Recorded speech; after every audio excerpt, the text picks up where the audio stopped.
Bismillahirrahmanirrahim.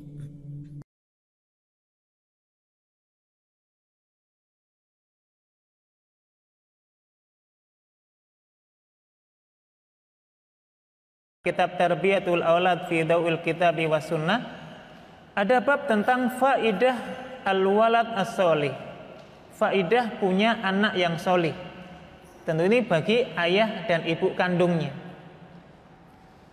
Disampaikan dalam kitab ini, al-walad as-solih nikmatun minallahi ta'ala.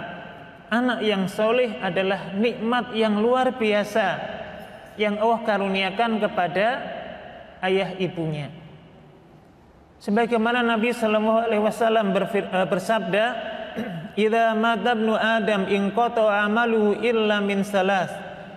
Kalau orang meninggal dunia, maka terputuslah semua amalnya kecuali 3 perkara. Shadaqatun jariyah, sedekah jariyah, au ilmun yuntafa'u bih, atau ilmu yang bermanfaat, au waladun sholihun yad'ulah, atau anak soleh yang mendoakannya. Hadis ini diriwayatkan oleh Imam Muslim. Maka di antara faedah anak soleh yang lahir dari keturunan yang sah untuk bapak dan ibunya adalah bisa menjadi sarana terus mendapatkan pahala, mengalirnya pahala meskipun orang tua itu sudah meninggal dunia. Waladun sholihun yad'ulah, anak yang nasabnya nyambung dengan ayah ibunya secara sah tadi, kemudian dia menjadi anak soleh, maka anak soleh inilah yang menyebabkan orang tua kandungnya tadi meskipun sudah meninggal dunia, tetap amalan baiknya ini sampai juga kepada orang tuanya. Bahkan nanti di dalam bab tentang amalan yang manfaat untuk si mayit, misalnya dalam kitab Ahkamul Janaiz, Syekh Al-Albani menyebutkan salah satu di antaranya adalah setiap amal soleh yang dilakukan oleh anak yang soleh kepada orang tuanya yang sudah meninggal ini, setiap dia melakukan kebaikan, anaknya sholat misalnya, anaknya baca Quran, anaknya yang berpuasa, maka secara tidak langsung orang tuanya ini juga mendapatkan kiriman pahala, karena ini amal soleh. Dan ini faedahnya ya, kalau orang menikah dengan pernikahan yang sah, punya anak yang sah juga, anak itu sebagai aset pahala meskipun dia sudah meninggal dunia. Demikian pula di antara faedah anak soleh itu, sebagaimana dalam hadis riwayat Imam Ahmad dan Imam Ibnu Majah, Nabi sallallahu alaihi wasallam pernah bersabda, "Inna rajula la tarfa'u darajatahu fil jannah." Nanti ada di akhirat, di surga, ada seorang yang diangkat derajatnya oleh Allah Subhanahu wa taala. Fayaqul anna hadza, orang yang diangkat derajatnya oleh Allah Subhanahu wa taala tadi enggak menyangka, enggak merasa bahwa dia dulu itu ketika di dunia punya amalan yang luar biasa. Tiba-tiba ditempatkan oleh Allah Subhanahu wa taala di tempat yang sangat tinggi, dimuliakan di surga Allah Subhanahu wa taala. Fayuqal, ketika orang tua tadi bertanya, "Dari mana ini semuanya ya Allah?" Maka kemudian disampaikan kepada orang tua tadi, "Bistighfari waladika laka." Derajatmu yang tinggi di surga seperti ini karena istighfarnya anakmu untukmu ketika engkau sudah meninggal dunia.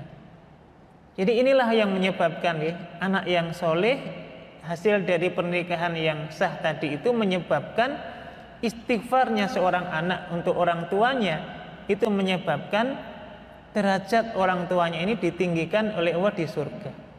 Dan orang tua kita enggak menyangka akan kedudukan yang tinggi tersebut, enggak merasa, tiba-tiba ditempatkan di tempat yang mulia.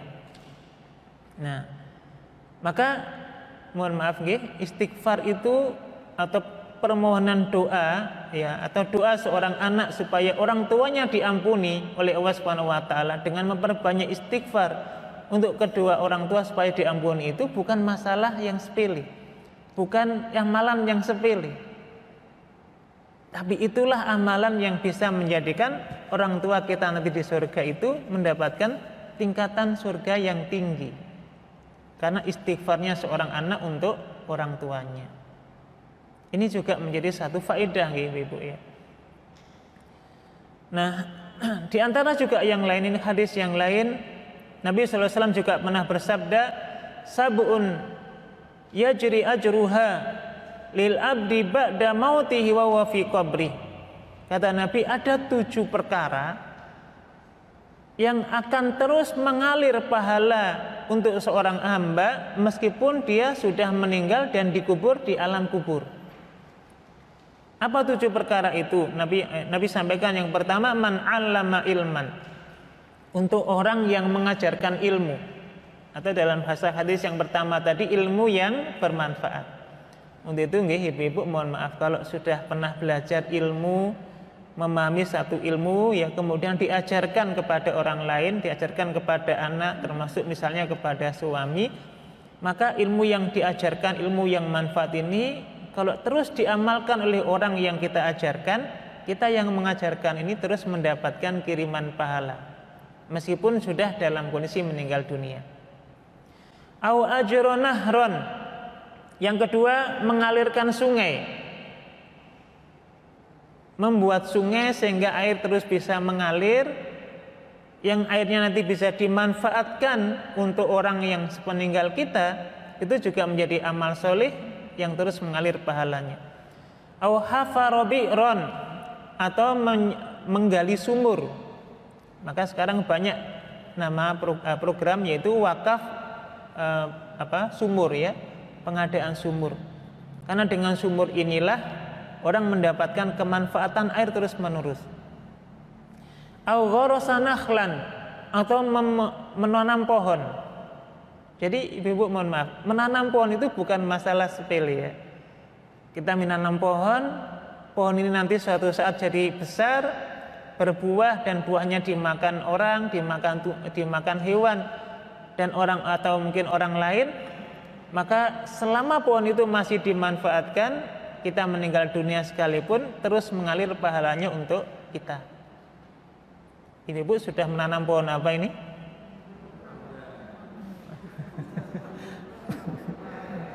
Ya banyak ya mungkin ya, pohon mangga, pohon jambu, yang ini terus nanti tumbuh dan bisa berbuah.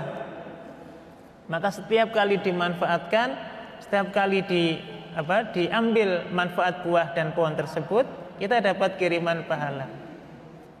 Ya, termasuk misalnya ada orang yang bernaung di bawah pohon yang kita tanam, dia mendapat manfaat, tidak kepanasan dan seterusnya, maka kita yang menanam ini mendapatkan pahala. Makanya dalam Islam itu ya sebenarnya nggih ngapunten nggih Ibu, tidak harus dibuat program ya, program menanam 1000 pohon dan seterusnya. Ya ini baik, tapi sebenarnya dengan motivasi ini cukup kita itu untuk menanam pohon.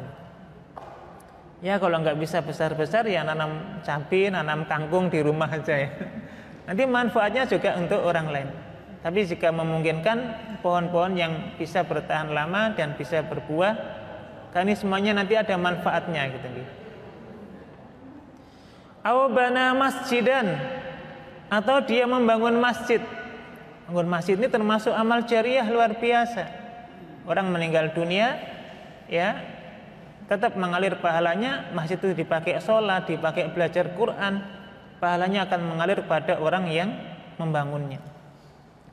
Awarrosa mushafan, atau mewariskan atau mewakafkan mushaf.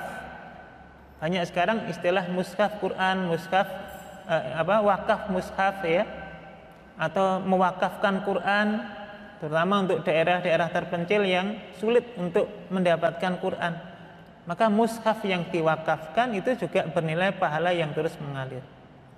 Nah yang terakhir ibu ini poinnya, autaraka waladan yastaghfir lahu ba'da mautihi, atau seseorang yang meninggalkan anak, pernikahan yang sah tadi, meninggalkan anak yang soleh, yang anak ini selalu memohonkan permohonan ampun kepada Allah Subhanahu wa taala untuk kedua orang tuanya ba'da mautihi, setelah wafatnya.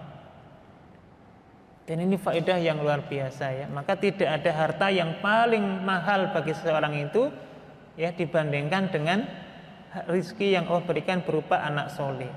Ini tentu butuh perjuangan, ya, butuh satu fokus tersendiri, kemudian itu bisa terwujud. Nah, inilah faedah, ya, dari satu pernikahan yang sah dan punya atau melahirkan anak yang soleh, maka ini faedahnya luar biasa untuk orang tuanya.